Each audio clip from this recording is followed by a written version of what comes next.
आज का मुकाबला है डेजर्ट वाइपर्स और गल्फ जायंट्स के बीच, जो ILT20 2023 के फाइनलिस्ट थे और अभी इस साल वो पहली बार एक दूसरे के सामने मैच खेलने वाले थे। मेरे साथ है यश पाठक और ये मुकाबला तो शुरुआत से ही एक बड़ा ही रोमांचक नज़र आ रहा था।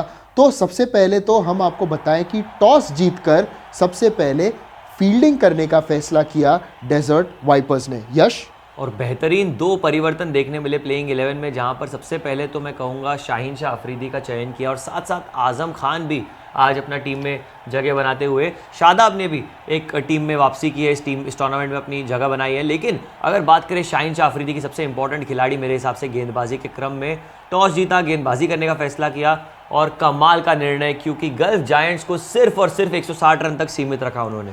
जी, गल्फ जायंट्स ने भी कुछ बदलाव किए थे। वैसे क्रिस लिन आए आज और उन्होंने इंस्टेंटली अपना इम्पैक्ट कर लिया, क्योंकि 63 रनों की पारी 42 गेंदों में, और वो जब बल्लेबाजी कर रहे थे लग रहा था 180 भी पार चले जाएंगे।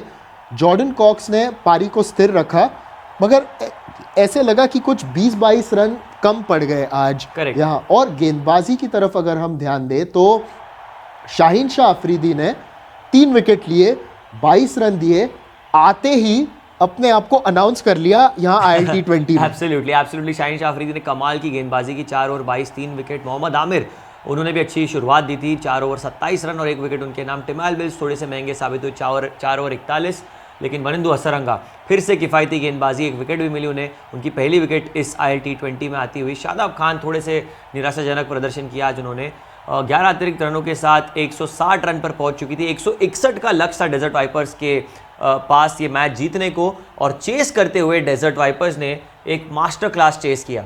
जी देखिए, ओपनर्स ने तो थोड़ा स्ट्रगल कर लिया। कॉलिन मनरो ने 6 रन बनाए, एलेक्स हेल्स ने 21 रन तो बनाए, मगर वो इतने कंफर्टेबल नज़र नहीं आ रहे थे। और फिर जब वो दोनों विकेट गिर गए तभी लगा कि गल्फ जायंट्स के लिए एक मौका था। मगर क्रेडिट देना पड़ेगा डेजर्ट वाइपर्स के थिंक टैंक को कि वनिंदु हसरंगा को नंबर 4 पर रखा और उन्होंने 42 रन मारे, 19 गेंदों में ताबड़तोड़ बल्लेबाजी की, एडम होस के साथ वापस साझेदारी बनाई, मगर उसमें से सबसे ज़्यादा कंट्रीब्यूशन तो हसरंगा का ही था। Absolutely. और वो पारी के बाद तो ऐसे लग रहा था कि आसानी से डेजर्ट वाइपर्स वो रन बना लेंगे। फिर आए आजम खान, इन्होंने भी अपना छाप छोड़ा आज ILT20 डेब्यू पर, 26 रन नाबाद बने रहे 14 गेंदों में, और फिर Sherfane Rutherford also putting the finishing touches. और गल्फ जायंट्स की गेंदबाजी की बात करें तो एक स्टैंड आउट है, बिल्कुल, डोमिनिक ड्रेक्स, कमाल की गेंदबाजी। ग्लीसन ने भी अच्छी गेंदबाजी की, लेकिन Dominic Drakes was the star of the show. 15 dot ball उनके 4 ओवर के स्पेल में, 19 रन देकर 2 विकेटें चटकाई, अच्छी गेंदबाजी की। ऐसी विकेट पर जहां पर बहुत सारी ड्यू थी और इजी नहीं था गेंदबाजों को बॉलिंग करना, वहां पर उन्होंने बहुत क्लिनिकल परफॉर्मेंस किया। एंड आई थिंक ये एक बहुत बड़े फ्यूचर प्रोस्पेक्ट बन सकते हैं वेस्ट इंडीज़ क्रिकेट के लिए। ओह एब्सोल्युटली। तो डेजर्ट वाइपर्स ने ये मुकाबला जीता 6 विकेटों से, जैसा आप आपके स्क्रीन पर देख सकते हैं। और ये है मैच का समरी।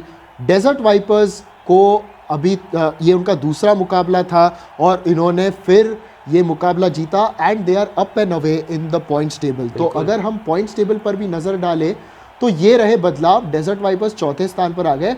याद रखना है यश की दीज आर अर्ली डेज। बिल्कुल, दीज आर अर्ली डेज, लेकिन फिर भी ये जो विक्ट्री है इसको बनाने में बहुत ज़्यादा हाथ था इनके बल्लेबाजों और गेंदबाजों का। डेजर्ट वाइपर्स 4थे पायदान पर आ गए, आपने सही कहा। गल्फ जायंट्स 3रे पर है, और कल का जो मुकाबला है वो ऐसे इंटरेस्टिंग होने वाला है। लेकिन गल्फ जायंट्स को ये हार से बहुत कुछ सीखना पड़ेगा निशाल जी। और डेजर्ट वाइपर्स ने ये मुकाबला जीता अपने पिछले साल के फाइनलिस्ट के सामने 6 विकेटों से।